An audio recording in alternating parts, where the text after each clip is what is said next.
J'aime beaucoup les jardins.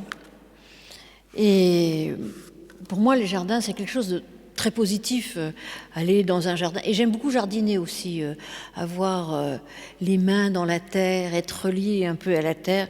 Et puis en plus, c'est quand même en général assez agréable parce qu'on voit un peu ce qu'on fait, ça pousse assez rapidement, il ne faut pas attendre des années, ça dépend ce qu'on plante, mais enfin bon, en règle générale, c'est plutôt sympathique. Et puis chacun, dans les jardins, les saisons passent, ça change. Vraiment, j'aime bien les jardins. Et donc j'ai cette idée que dans les jardins, il peut pratiquement se passer que des choses assez positives. Alors, j'avais envie de voir ce qu'il en était un jour dans les jardins, dans la Bible. Qu'est-ce qui se passe dans les jardins, dans la Bible ? Je ne sais pas si vous avez entendu, là quand même, c'est assez complexe, on ne peut pas dire que ça soit très positif. C'est un texte lourd où on voit Jésus qui souffre. Mais les histoires de jardin dans la Bible, ça commence assez mal. Et je le savais, mais voilà. C'est parce que dans le jardin d'Éden, il y a un homme et il y a une femme.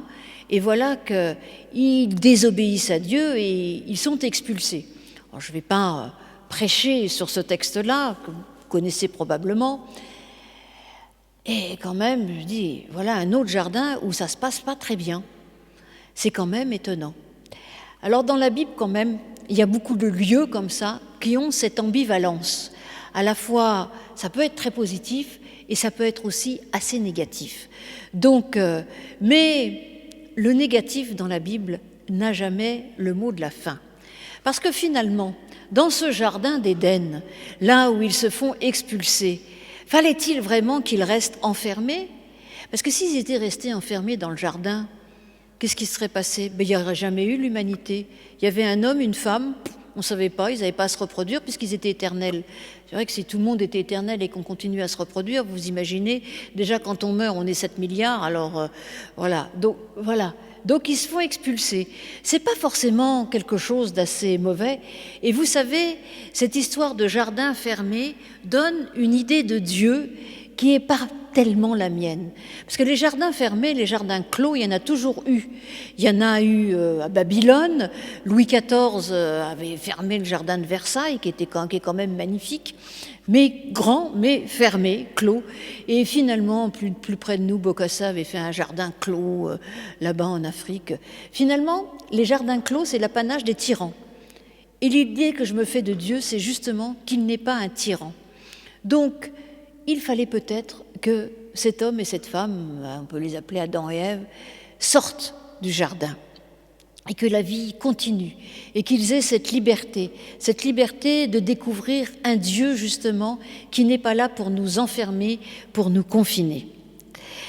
Mais dans la Bible, il y a aussi un jardin magnifique, celui des cantiques quand même, où là se vit une histoire d'amour extraordinaire. Donc vous voyez bien, il y a un peu des deux dans l'idée du jardin. Et puis, il y a dans la Bible, au cœur même de la Bible, je dirais, un jardin.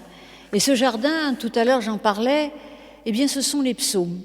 Les psaumes, c'est des textes qui nous sont présentés comme un jardin, comme une manière, eh bien, que nous avons comme un cadeau, comme un endroit où nous pouvons nous promener. Parfois, il y a des cris, parfois, il y a des lamentations, mais cela se termine toujours dans une belle louange. Et cela nous dit aussi qu'il faut travailler ces psaumes, ces textes bibliques, comme on travaille la terre. Essayer de retirer les mauvaises herbes, gratter plus profond pour donner plus de sens à ce que nous pouvons faire pousser. Et d'ailleurs, ce psaume 85 nous dit que lorsque nous faisons tout cela, eh bien la vérité germe de la terre. Ainsi, à travers les psaumes, ces prières où Dieu rencontre les humains, eh bien nous pouvons les recevoir comme un lieu où nous pouvons nous promener et nous pouvons cultiver, nous pouvons jardiner. Ça, c'est quelque chose de très important. Très important parce que dans notre texte, il est bien question aussi de prière. Les psaumes sont des prières, mais là nous avons une prière de Jésus. C'est quand même ça me touche beaucoup, moi, ce texte-là, parce qu'on voit Jésus dans toute son humanité, Alors, on a coutume, l'explication la plus souvent donnée, c'est « Jésus obéit à son Père, il va vers la mort ». Bon, il va vers la mort, oui, ça c'est vrai. Est-ce qu'il obéit à son Père? Probablement, mais c'est quand même un peu plus complexe que ça. Parce que, quand même, on rentre dans l'intimité de cet homme. Lisez bien la Bible. Rares sont les lieux où on rentre dans l'intimité de quelqu'un. Finalement, la Bible, on a l'impression qu'ils ne pensent pas, ils agissent, bon, ils peuvent prier, mais à part dans les psaumes où on sent vraiment l'intimité de celui qui prie, dans la plupart des récits, on n'a pas ça. Et là, on a Jésus qui prie d'abord ses amis. Il leur dit « Je suis triste à en mourir ». Et eux, qu'est-ce qu'ils font? Ils dorment. Alors là, je me dis mince alors. Moi, quand mes amis viennent me voir et me disent, heureusement c'est pas trop souvent parce que ça peut être un peu lourd, mais me disent « Je suis triste à en mourir », j'essaye quand même de faire un bout de chemin avec eux. J'essaye de les accompagner. Oh, on ne trouve pas toujours les mots, on ne trouve pas toujours les gestes, mais c'est vrai que quand quelqu'un s'approche de nous avec sa tristesse, sa souffrance, eh bien, et qu'il l'exprime en plus, eh bien, c'est important d'être capable de faire un bout de chemin et pas d'aller se coucher. Bon, Jésus exprime sa souffrance et voilà que les disciples dorment. Alors il va se tourner vers son Père, vers ce Dieu qui l'accompagne. Et là, dans ce jardin, c'est certes, on met le focus sur l'obéissance de Jésus, mais moi je voudrais plutôt mettre le focus sur la souffrance, qui révèle pleinement son humanité et qui va réorienter en quelque sorte l'histoire entre Dieu et l'humanité. Parce que ici, ce n'est pas la divinité du Christ qui nous est offerte. Oh, elle apparaît dans d'autres moments. Ici, c'est son humanité. Il sent, il sait, il pressent, il prie comme les psalmistes. Il dit toute sa douleur, il dit toute son angoisse. Quel combat il mène dans ce jardin, quelle lutte ultime, quelle supplique, quel cri, quelle sueur. Je parle de sueur parce qu'en fait, on retrouve dans l'évangile de Luc aussi ce passage.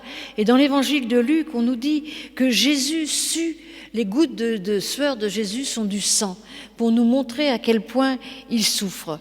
Et par 3 fois, il va s'adresser à son Père.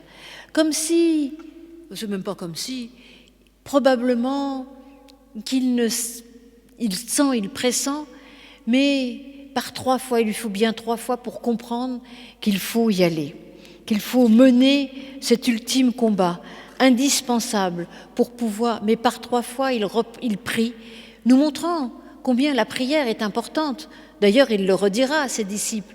Il leur dit « Veillez et priez afin de ne pas entrer dans l'épreuve ». On entend bien là le Notre Père, cette entrée dans l'épreuve.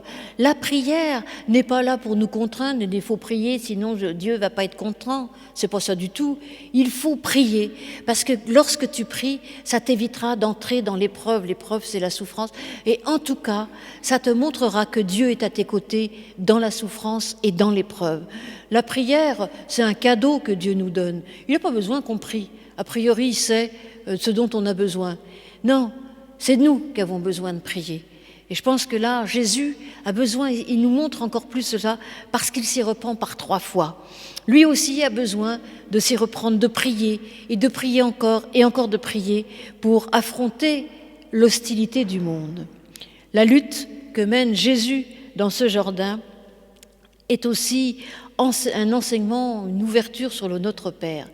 Parce que, je vous ai parlé tout à l'heure c'est entrer dans la tentation, dans l'épreuve. La tentation, l'épreuve, c'est le même mot en grec. Donc d'ailleurs, personnellement, je préfère ne pas entrer dans l'épreuve que ce mot de tentation qui a une connotation pas terrible, je trouve. Mais Jésus, là, dans le Notre Père, il nous a enseigné que ta volonté soit faite. C'est bien de l'enseigner, mais là, il ne fait pas que l'enseigner, il le vit. Et en effet, il va dire que ta volonté soit faite. Quelle est la volonté de Dieu? Est-ce que Dieu a envie d'envoyer son Fils à l'abattoir? Certainement pas. La volonté de Dieu, c'est que l'amour triomphe. C'est que les paroles d'amour, l'enseignement d'amour que le Christ a donné, eh bien, triomphe.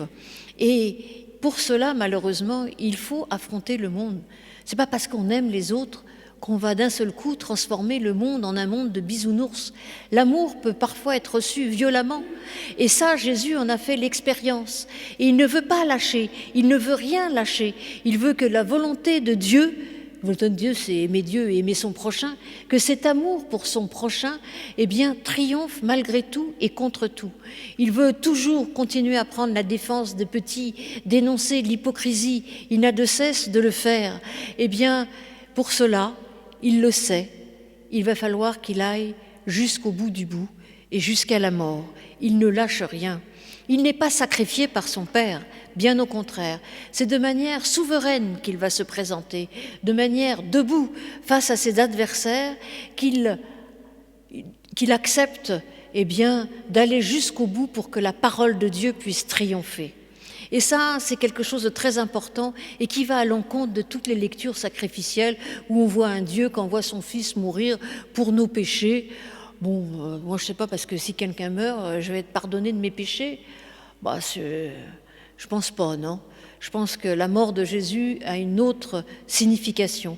Et en tout cas, je ne veux pas de cette image d'un Dieu qui enverrait son Fils mourir, qui le sacrifierait. Parce que ce Dieu-là, il n'est pas très agréable. Il ne me plaît pas plus que le Dieu qui nous enfermerait dans un jardin clos.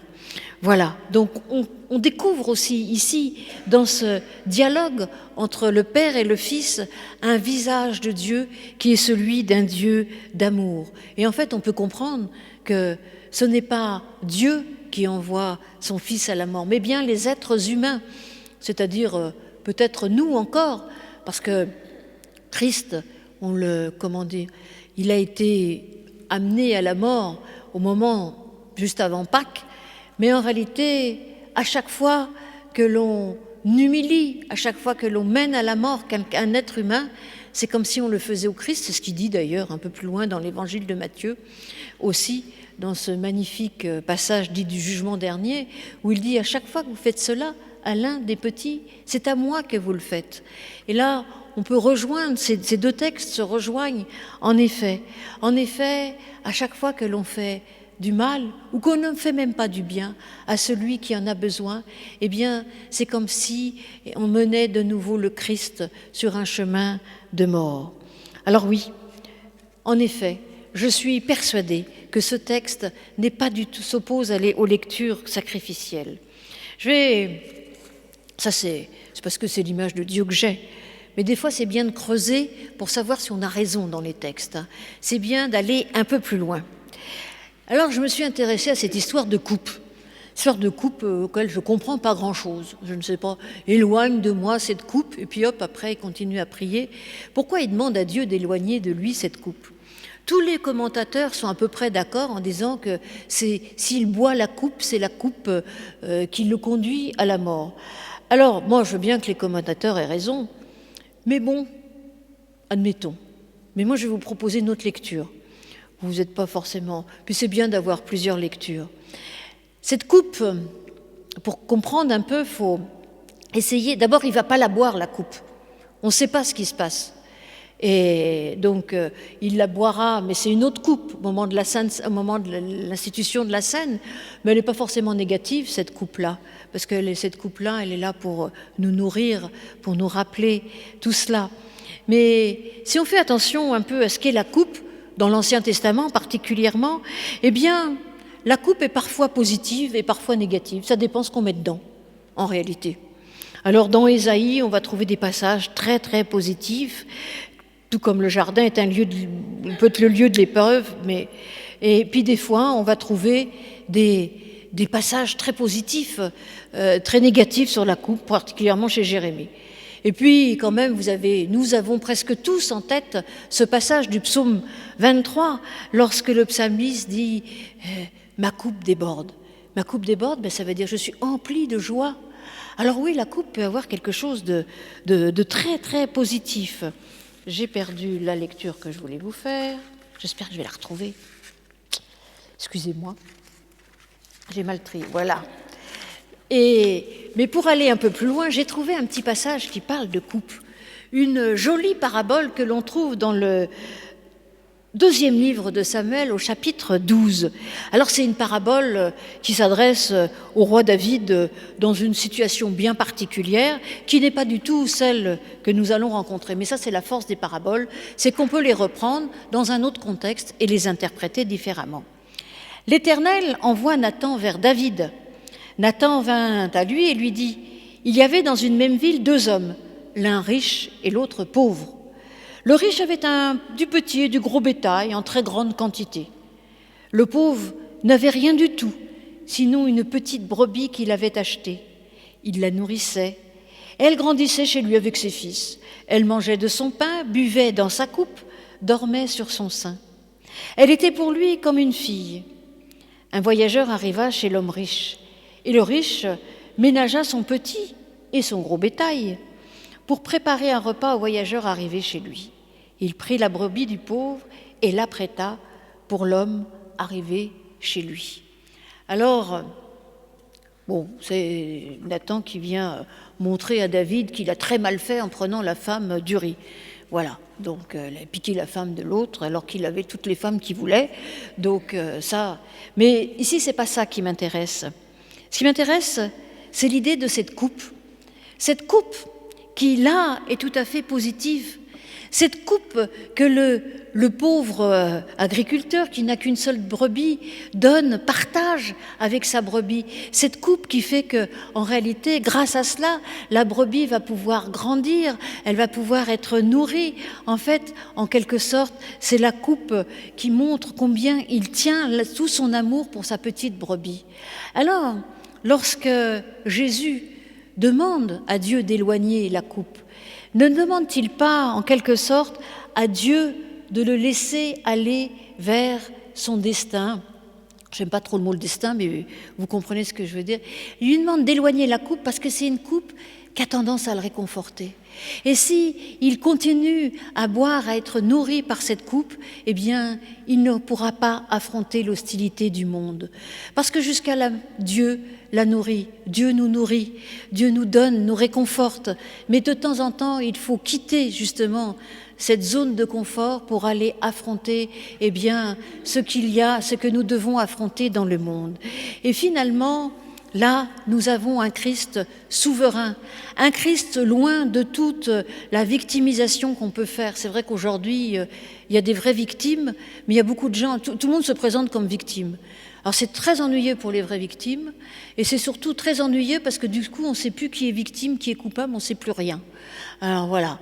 Eh bien lui, pourtant, il n'a rien fait, il est victime.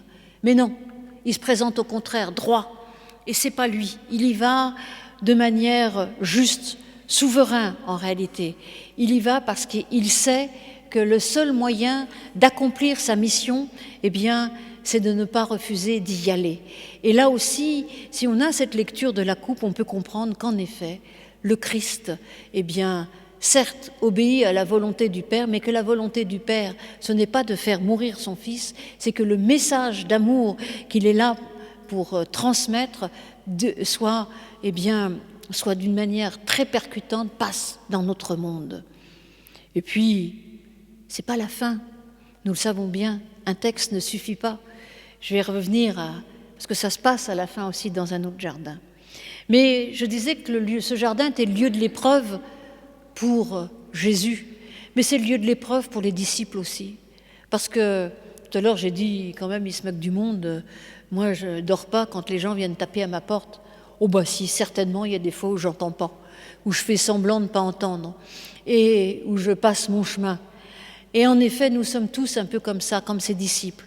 Les disciples dorment, les disciples sont fatigués, c'est la nuit, ça fait longtemps qu'ils marchent aux côtés de Jésus. Finalement, ils s'endorment. C'est le lieu de l'épreuve pour eux, parce que probablement qu'ils auraient aimé rester éveillés aux côtés de Jésus, mais ils n'ont pas réussi. Et d'ailleurs, Jésus ne leur fait pas vraiment de reproches, si vous avez entendu. Il leur dit simplement « veillez et priez ». Et c'est comme ça que vous vous en sortirez, que vous vous protégerez, que vous serez pas protégés des épreuves, mais en tout cas que vous serez capables d'affronter les épreuves. Alors oui, c'est le lieu de l'épreuve aussi pour les disciples qui se sentent certainement pas très glorieux de tout cela. Moi, je suis assez contente, par contre, qu'on nous raconte ça, parce que ça me dit que même si je ne suis pas du tout glorieuse, et ça nous arrive à tous de ne pas être glorieux, de ne pas réussir à faire ce que nous voulons, c'est l'apôtre Paul qui dit d'ailleurs, à très juste titre, « Nous faisons ce que nous ne voulons pas et nous n'arrivons pas à faire ce que nous voulons. » Et même des fois, on essaye de faire le bien, on se trompe. Enfin, bon, tout ça, la vie est compliquée. C'est pas toujours simple d'appréhender ce qui nous arrive et d'avoir la juste place parmi ceux qui nous entourent. Et en effet, eh bien, je ne vais pas dire que c'est pas grave, mais que ça ne vous empêche pas, que ça ne nous empêche pas de continuer à avancer. Parce que Jésus les a choisis avec leurs imperfections, avec leurs failles, avec leur sommeil, avec leur reniement. Il les a choisis quand même. Et il continue à les choisir même une fois qu'il est ressuscité, qu'il apparaît après. Et Dieu nous a choisis, Dieu a besoin de nous. Et ça, c'est vraiment une bonne nouvelle. Oh, nous ne sommes pas parfaits, il le sait, mais malgré nos imperfections, eh bien, il a besoin de nous et nous pouvons continuer à avancer. Et en effet, il y a tout cela dans ce texte. Mais ce texte, comme je vous le disais, c'est pas la fin. Parce que, et ça, l'amour est capable de vaincre la mort. Et c'est dans un jardin que tout va à nouveau se passer. Un jardin qui est peut-être clos, mais vous allez voir qu'on va vite en sortir. Un jardin où on retrouve aussi un couple. Vous savez, à la fin, dans l'évangile de Jean, au chapitre 20, juste après, au moment le matin de Pâques, au moment de la résurrection, ça se passe dans un jardin. Il y a Marie-Madeleine et il y a Jésus. Dans un premier temps, elle ne le reconnaît pas. Comment, alors qu'elle est en quête de celui qu'elle croit mort, comment peut-elle le reconnaître ? Ça nous dit aussi que, soit dit en passant, la résurrection, c'est pas la restauration dans l'état d'avant. Personne ne le reconnaît. Il lui faut qu'il lui parle, il faut qu'il s'adresse à elle, qu'il y ait un vrai dialogue, il faut qu'il l'appelle, il faut de l'amour en quelque sorte, pour qu'enfin elle le reconnaisse. Et qu'elle comprenne que la mort n'est jamais la fin. La souffrance, la douleur n'est jamais la fin. Il faut parfois en passer par là, mais ce n'est jamais la fin. La fin, c'est cela. C'est Dieu qui nous relève dans notre existence. Et le verbe relever, c'est le verbe ressusciter. La fin, c'est cela. C'est ce qui se passe dans ce jardin entre cet homme et cette femme. Et Jésus, d'ailleurs, la première chose qu'il va faire, ce n'est pas de la laisser errer dans le jardin et de regarder les oliviers et à quel moment ils vont être en fleurs. Non, pas du tout. Il l'envoie. Il l'envoie avec une mission, celle de proclamer la bonne nouvelle, justement, du fait qu'il est vivant. Eh bien, Jésus, en effet, nous demande de sortir de nos jardins. Il nous envoie encore et encore. Et il nous envoie dire tout simplement que même lorsque nous sommes dans les jardins de Gethsémanée, Gethsémanée, au passage, ça veut dire pressoir à huile. Donc vous voyez, dès le départ, on sent bien qu'il y a quelque chose qui va nous oppresser. Eh bien, ce n'est jamais la fin. L'histoire continue. Eh bien, et la mort, la douleur, la souffrance sera vaincue avec cette promesse que nous pouvons aller. Et d'ailleurs, ce texte se termine sur cette promesse lorsque Jésus dit « levons-nous », c'est-à-dire « allons de l'avant, levons-nous et allons vers la vie avec confiance, celle que Dieu est à nos côtés et que son message d'amour est plus fort que tout. » Amen.